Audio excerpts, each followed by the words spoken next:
Looks like no one else is coming tonight.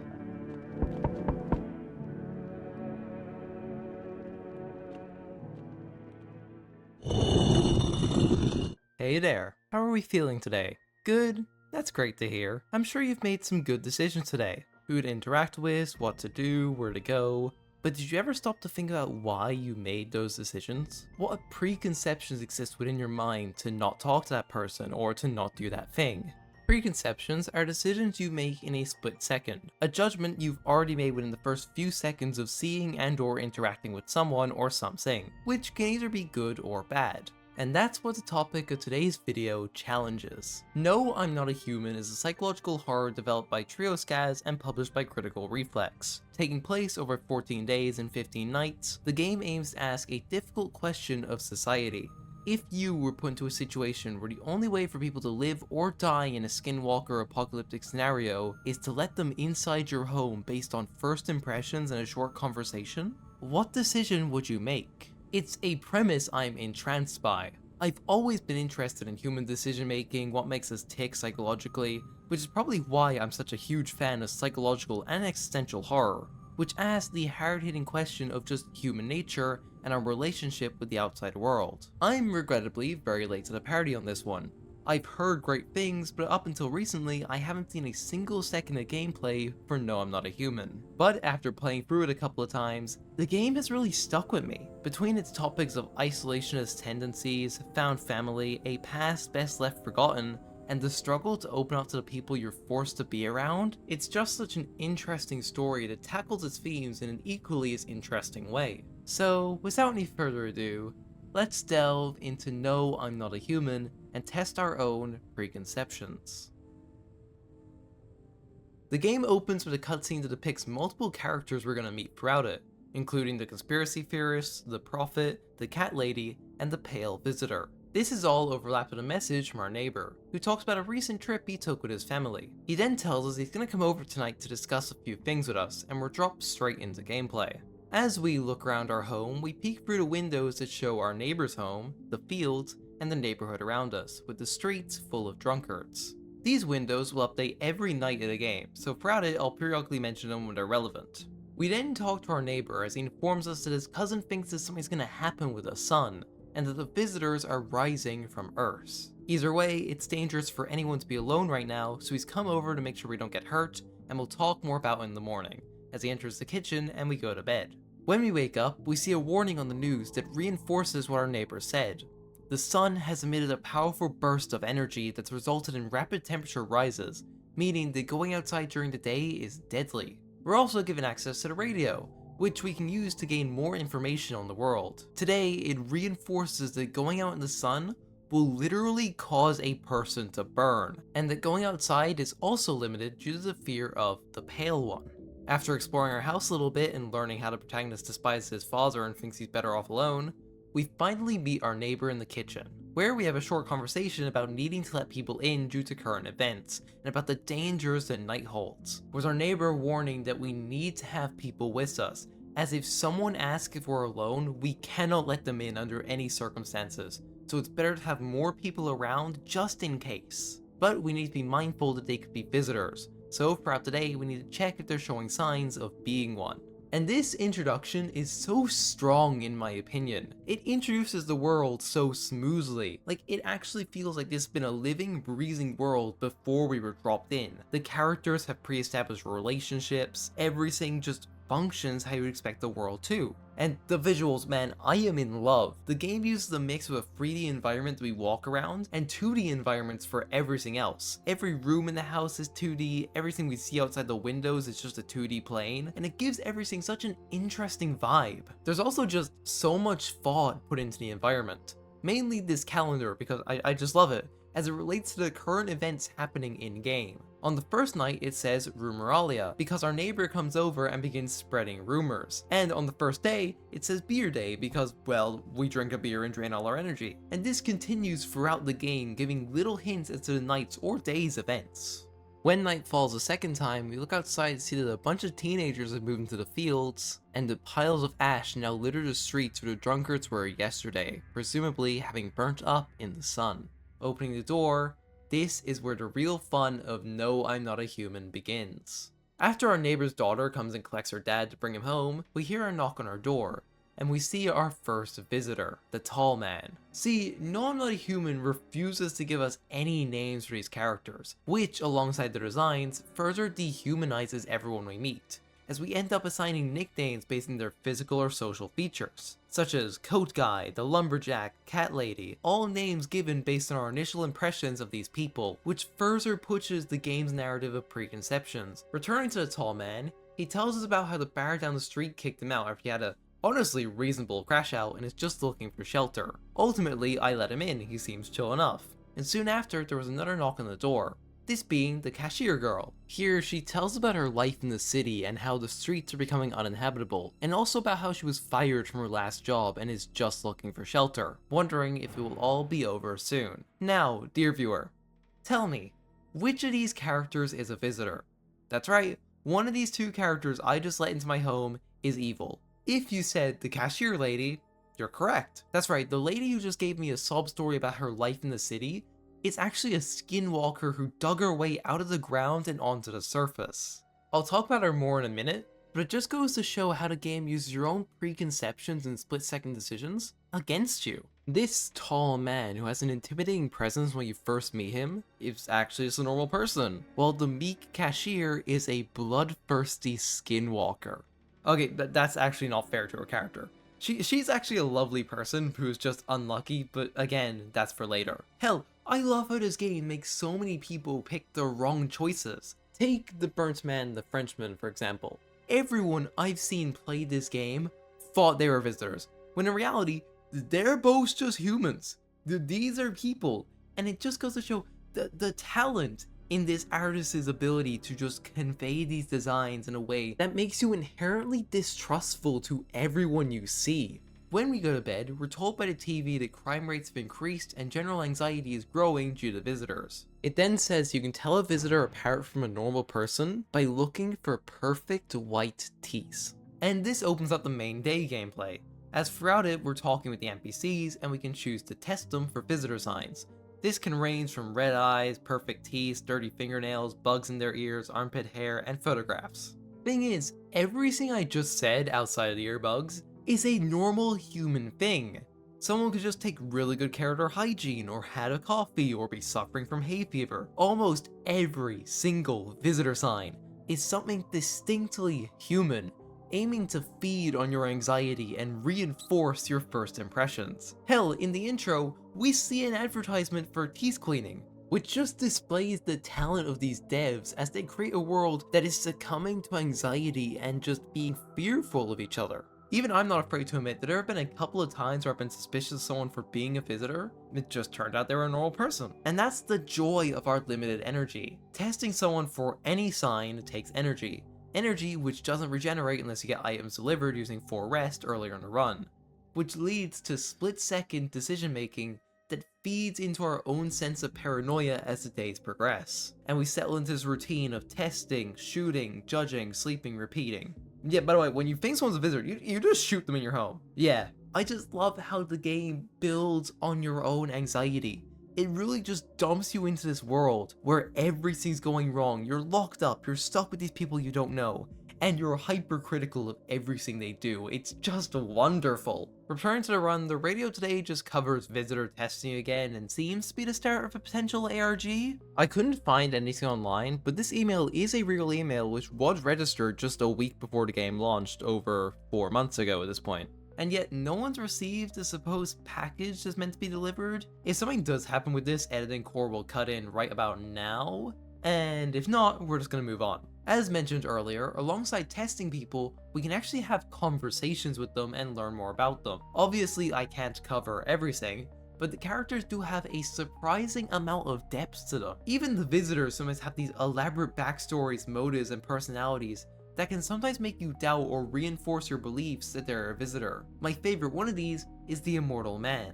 He's the character who just hangs out looking for his daughter and generally just seems like an interesting addition to the lore, as he seems to have some meta knowledge about the game being essentially a roguelike, where we start a run, see how far we can go, die or get an ending, and do it all over again. And yet, for my entire run, I thought this guy was a normal person.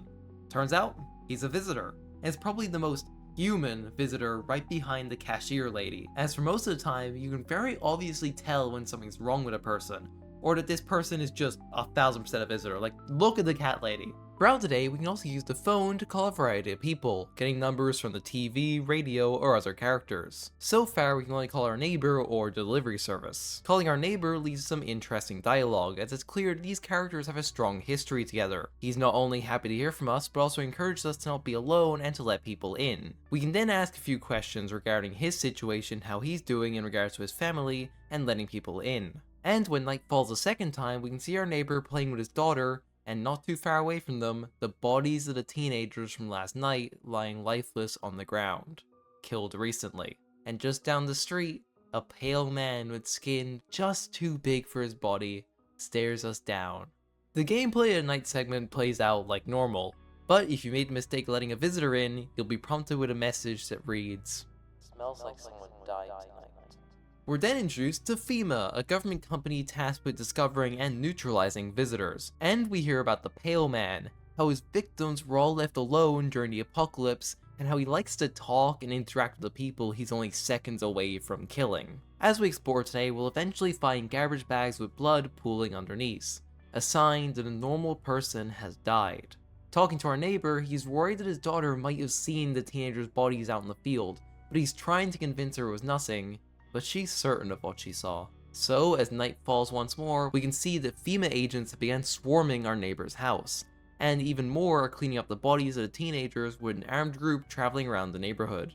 When we look out the door tonight, the first thing we see is the pale visitor. Howdy. What do you want? Spacious house you got yourself here. I like it. I don't need anything from you. No, you don't.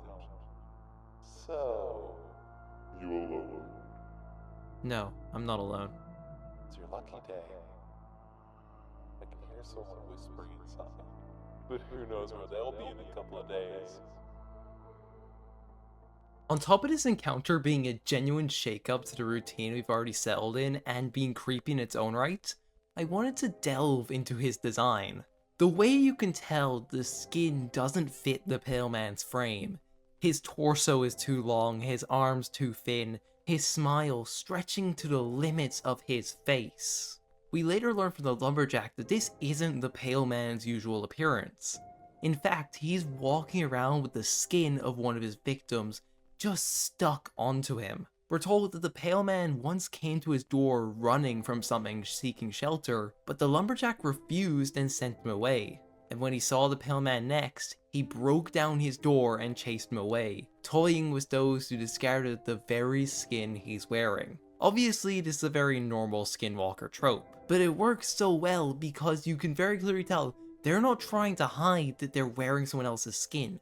This is his appearance and he is proud of it. He is parading his victims like a trophy. When he leaves, however, the night continues like normal until we meet another interesting person, the Prophet.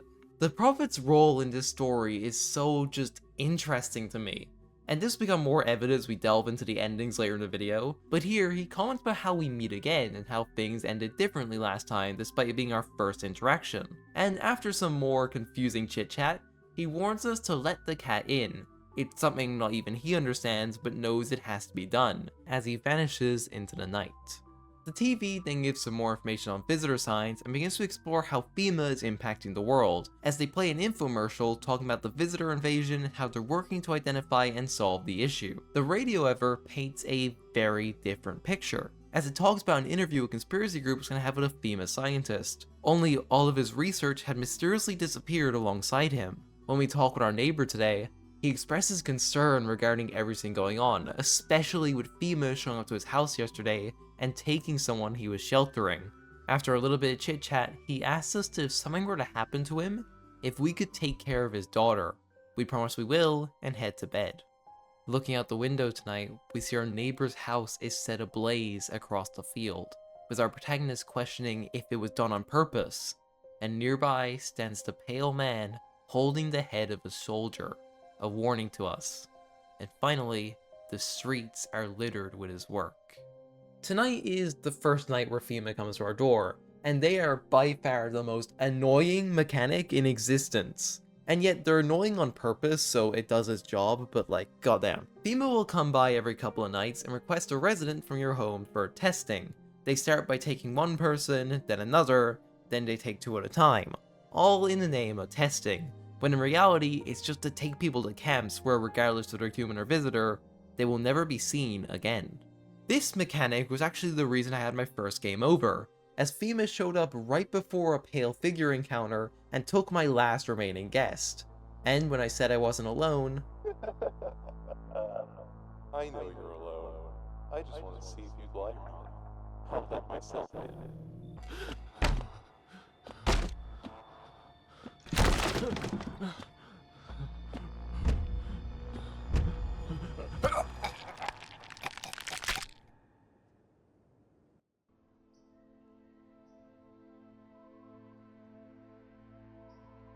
Even days later, the house remains empty.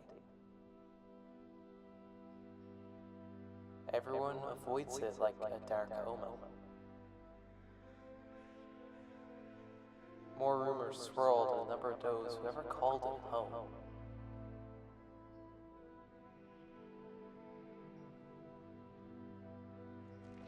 The house, just like the final trace of its owner, has been lost to time. No relatives ever come to collect what was left behind. The homeowner simply vanished, as if they had never existed at all. Everything that belonged to them is lost, worn away, or forgotten.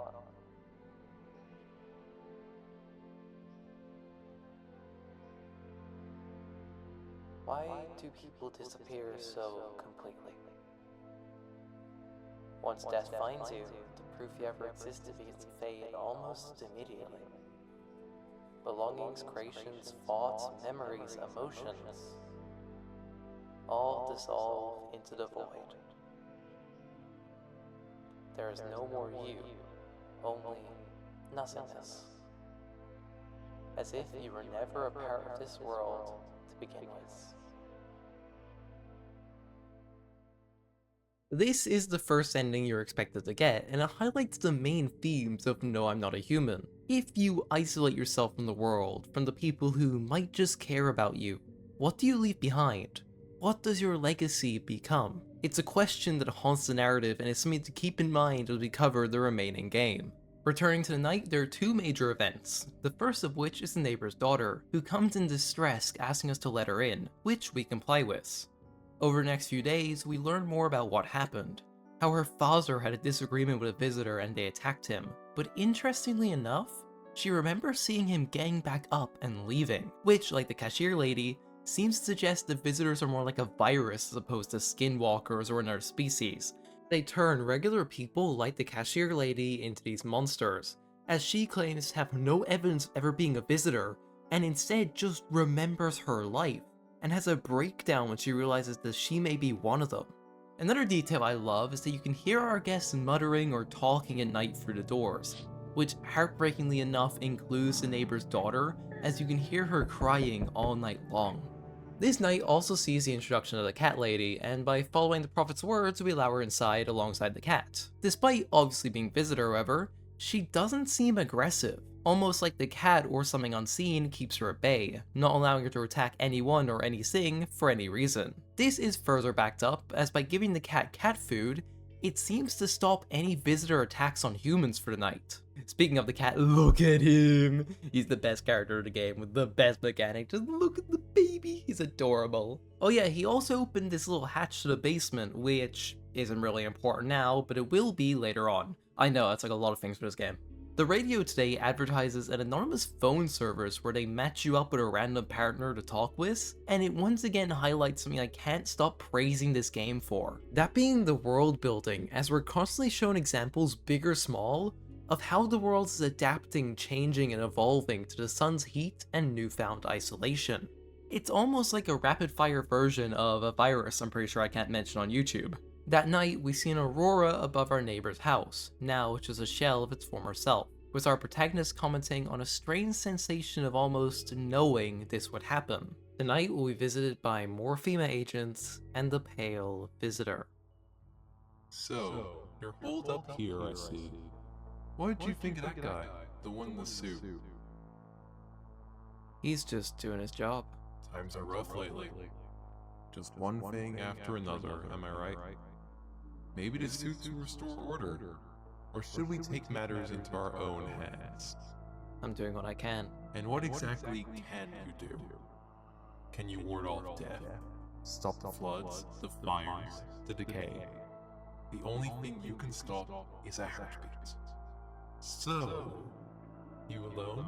I'm not alone. Still scrambling to survive this new world, are we? Why? Dogs rule the world now, and only dogs survive here. You understand what I mean, yes? Things will never go back to the way they were. Life changed. You're falling out of rhythm. Next time we meet, things will be interesting. Now let's unpack that, shall we? The thing that stands out to me the most is the Pale Visitor's goading.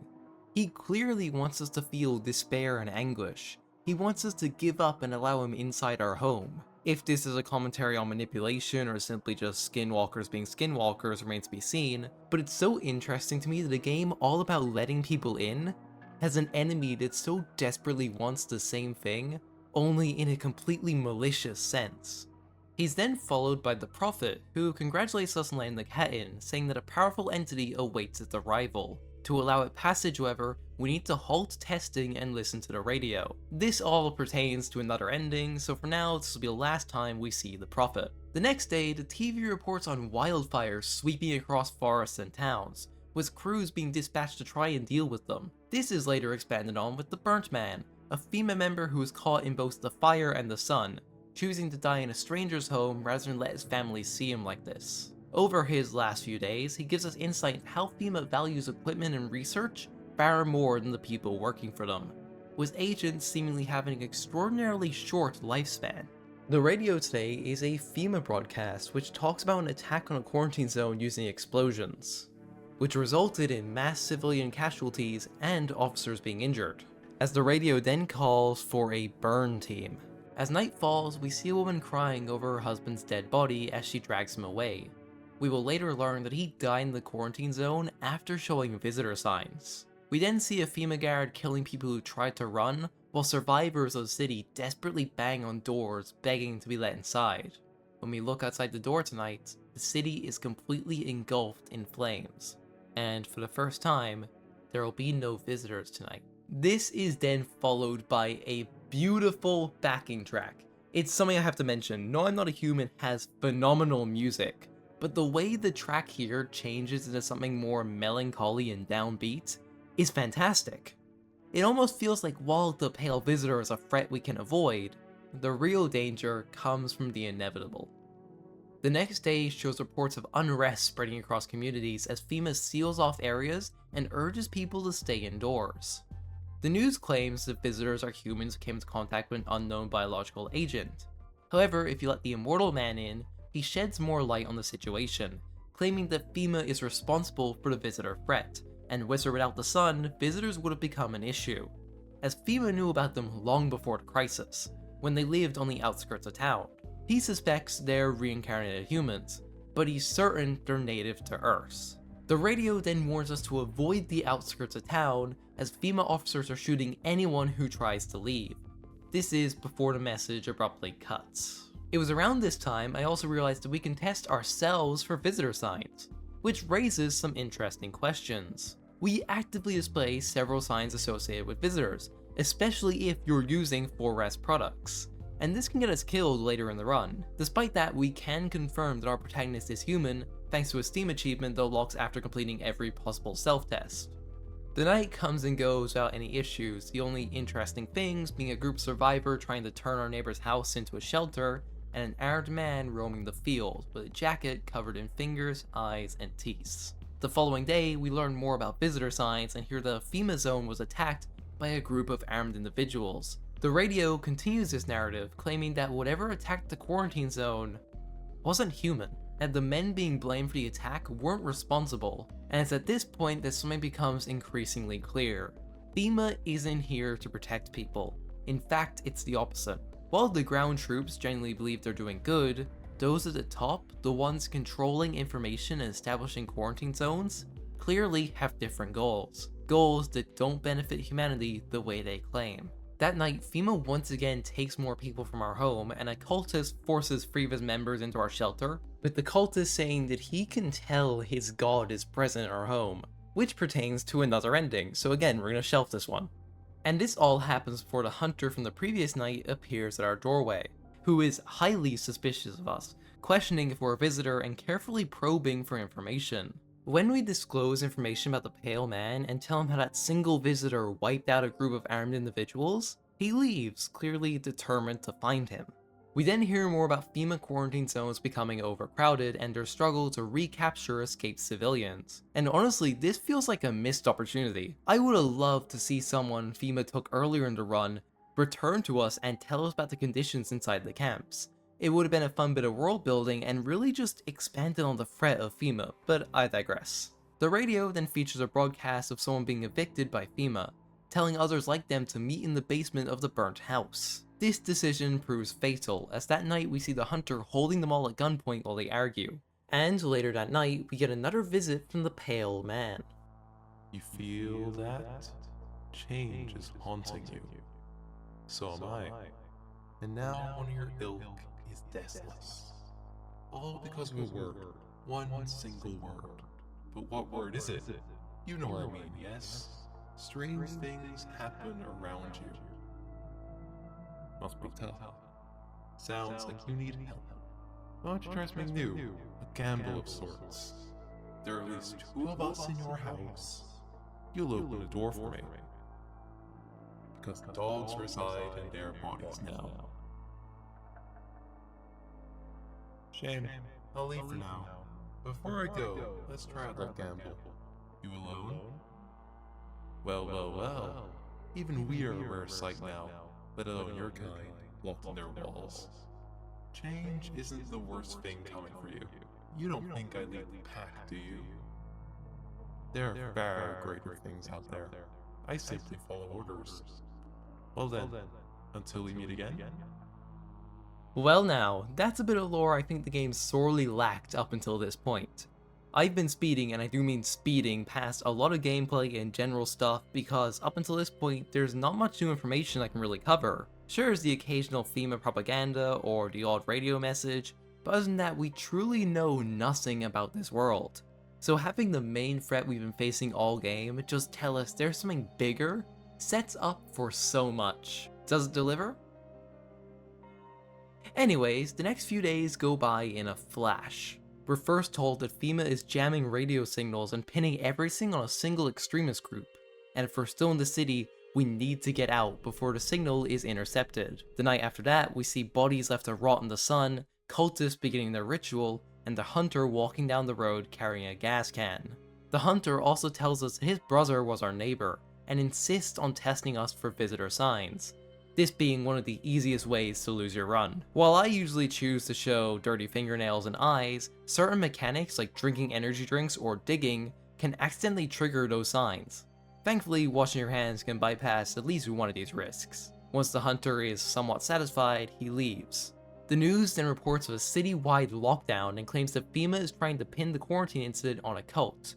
The radio, meanwhile, plays a scattered, unsettling message. They shouldn't have burnt the bodies. It draws it. If they left the remains, it wouldn't come. We then see the cultists waiting to burn the sun, the rest of our neighborhood engulfed in flames thanks to the hunter, and this is the last time we meet the pale visitor face to face. They told me to spare our last little chat. Everything is coming to an end. Either by our hand or your own. What's coming to an end? Can't say. Funny how you feel nothing at all. Don't worry, we can help. Why do you keep coming here? You only just fought past that now? Have you considered that you were chosen? They send me for a reason. To change something?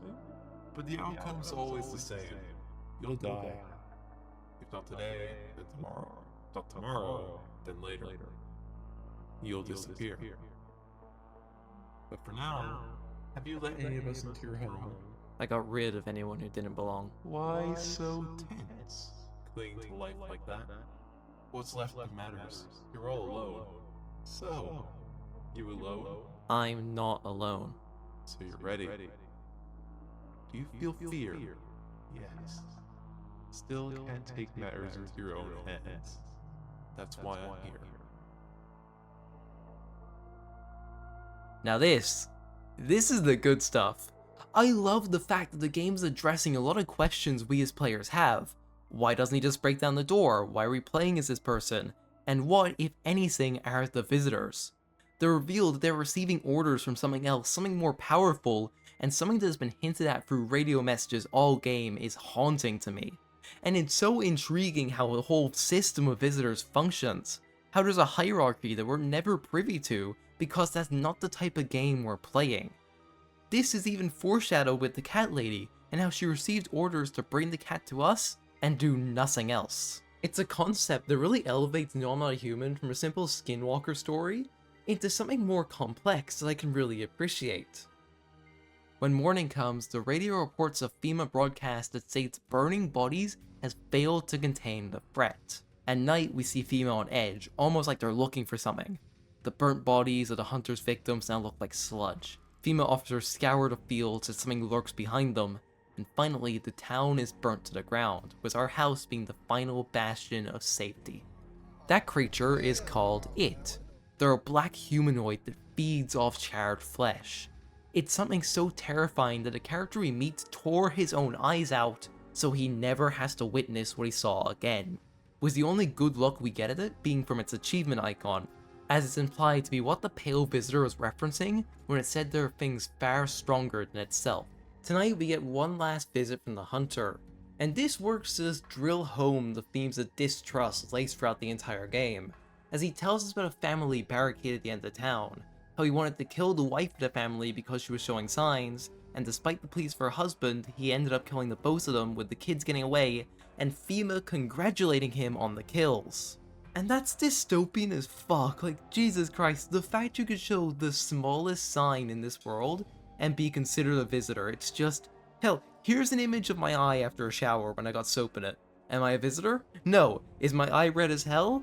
Yes! It's these things that make the world so interesting to me. The small slip-ups a person can make and the personal politics and psychology behind every decision in this vast cast of characters. After that, it's our final day, as we wake up to learn that FEMA has seized control of the government, having arrested many officials claiming they were visitors. The radio, however, paints a different story. This is 1818. We can't contain it. The subject has left the city perimeter. Immediate backup required. We need backup now. We couldn't contain the subject alone. The night comes and goes, and we can't do anything but barricade ourselves inside. You should board him up. Things are only gonna get worse from here. I have to try. I've got to defend myself any way I can. This world's cursed, but maybe there's still a chance to survive. Once the house is boarded up, one of 3 endings can play. On my first playthrough, everyone makes their way to the basement, but alongside it is a lingering sense of unease. But with the food we stockpiled, we should be good for a while. After a few months, however, trust within the group decays and they begin to stare you down. Cold, calculated, alien. It's then revealed that there are visitors surrounding the player, and when the pack grew large enough, they rip us apart limb by limb as we fade away. In our mind, the last thing we see is a small, lonely house. Somewhere where we can be at peace and away from all the chaos of the world. But we're doomed to slip further away from this dream. This is just one of the 11 endings No I'm Not a Human has to offer. As I mentioned earlier, this is the start of 3 endings. If there are no visitors in the house when you board everything up, the survivors listen to the radio and hear that solar activity is lessening and that daytime will soon be safe for people once more. This is good news, obviously, but the player's left feeling disappointed, as he's grown to enjoy the company of his fellow survivors. Lastly, if there's no one in the house, We lock ourselves away in the basement, having survived alone despite our best efforts. Our protagonist seems to be trying to convince himself the fact that he did the right thing surviving alone, as he delves deeper into his own madness, reminiscing on the hate he holds for his father, and wondering if his wife will be proud. Later, we see the house collapse on top of the basement, leaving no way out, as he's left to die stewing in anger at everything and everyone. This ending, while not the one I would consider canon, is the most interesting to me, as it reveals a lot about our protagonist that wasn't even originally in the game. See, I started scripting just after the Usual Suspects update, which added this ending. Up until then, while we knew he hated his father, it was never deeply expanded upon. Now, for the rest of the endings, and well, they make me feel like the devs were, let's say, less than sober while making the game. They might have had a bit of that good stuff that they're refusing to pass out to anyone else. I'm not going to spoil them all, but just know that you're in for a mushroom fever dream, the Antichrist being summoned, joining FEMA, getting into gunfights, cultist rituals, and depression. It's a trip for sure. But ignoring that, let's talk about the ending I would consider to be canon. And to do so, we need to go back to the Prophet. If we follow his word and abstain from testing anyone for 2 days, he will appear again. This time looking physically exhausted and complaining about his sight wavering like everything's in a fog. He tells us to dig in the basement, and doing so reveals a tunnel where we meet a miner, whose friend was apparently dropped down the hole, almost like it was calling to him. But the rope's taut, so he assumes his friend is still down there and he's just waiting for the signal to pull him up. A few days later, the Prophet appears again, telling us that his vision is fading, with his eyes mostly closed now. And he wonders if she left him and tells us he only remembers one word: jump. When we enter the tunnel, the miner offers us to come around and see the hole, and once we do, we jump in.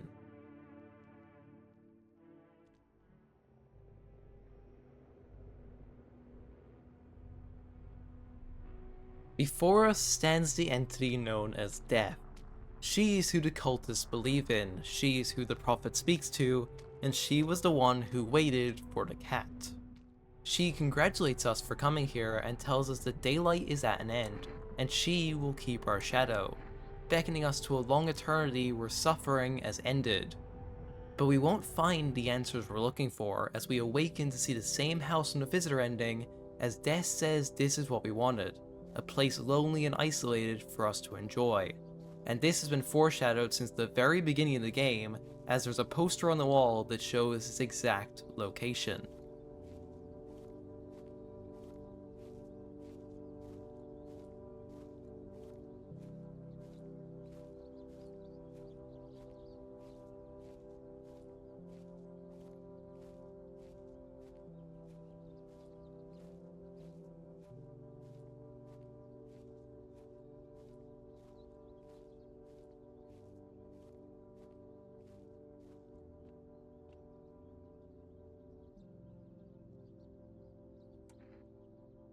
Will I be stuck here forever?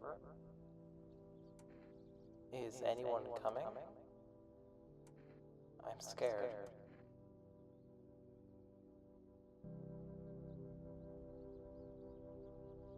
Day and night mean nothing here. I don't know how long I've been here, but now I feel calm. So very calm. So very still. There's nothing more to hinder you here. I hear no footsteps, no voices. I feel nothing. I don't remember how I got here. I don't know how to leave. But I don't really want to. I just hope this lasts a little longer.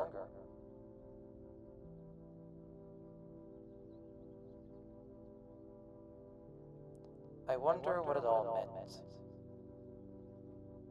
Why was I allowed in? Will someone come for me? I wish I could meet them again.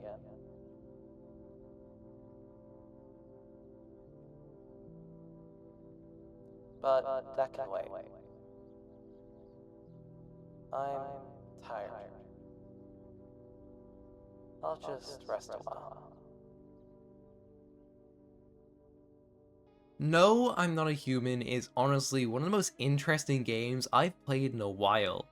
It gives me similar vibes to Mouse Washing, how they both fuck with your head and tackle some pretty heavy topics so unapologetically. I also appreciate how the game is structured.